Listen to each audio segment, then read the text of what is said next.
Ngayon ay March 22, 2021. Ito yung pinakahihintay naming araw ni June, yung mahal ko.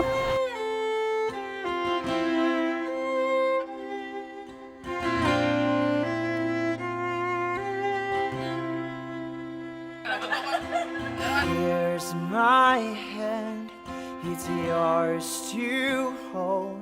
I give myself to you. Here's my heart, please make it yours. I give my love to you. We are two becoming one. Ngayong araw na ito yung isa sa pinaka-importanting araw ng buhay namin dalawa ni Camille. Actually, dapat gaganapin yung araw ng kasal namin nung January pa 29, 2021. Kaso nung maraming mga nangyari, yan, nagkaroon ng pandemic, tapos naging busy rin kami sa pag-aaral namin, tapos merong maraming mga challenges na pinagdaanan kami.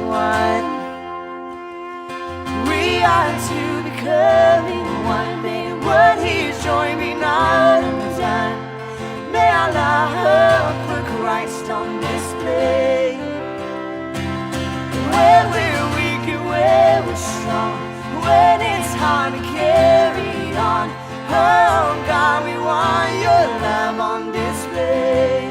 Sa lahat ng mga pinagdaanan namin, magpapasalamat kami sa Diyos kasi patuloy na yung biyaya niya sa amin, yung paggabay niya sa amin ay ibinuhos sa amin.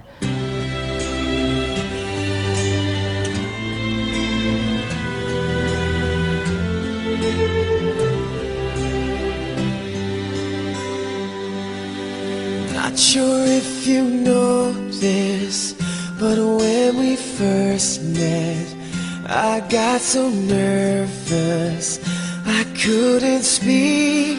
Si June, kilala siya ng mga tao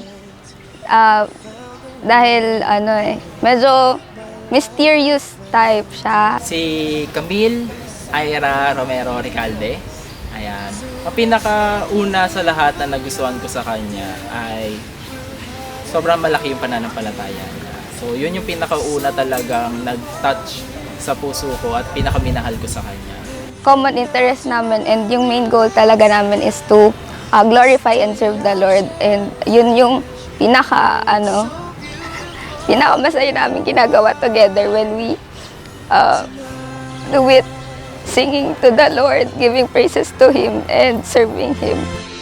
What we have is timeless, my love is endless, and with this ring I say to the world, You're my every reason, You're all that I believe in. With all my heart I mean every word. So I promise as your wife, as what the Bible tells in Proverbs 1, chapter 1 verses 10 to 12, I will not bring harm to you, but all the good things all the days of your life. my very last breath, this day I'll cherish. You look so beautiful. Sobrang galing ni Lord. Yung mga bagay na tinatawanan lang natin dati ay parte pala na napakalaking love story na isinulat ni Lord para sa ating dalawa.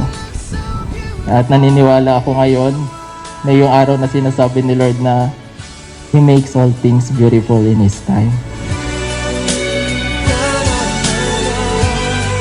So beautiful in white tonight. And if a daughter is what our future holds, I hope she I prayed for a man. Sabi ko gusto ko ng lalaki na yung unang magiging boyfriend ko, yun na din yung last ko. And that's what I've been praying for. Camille Ira Romero Recalde, mahal ko. Mahal na mahal kita. Love you.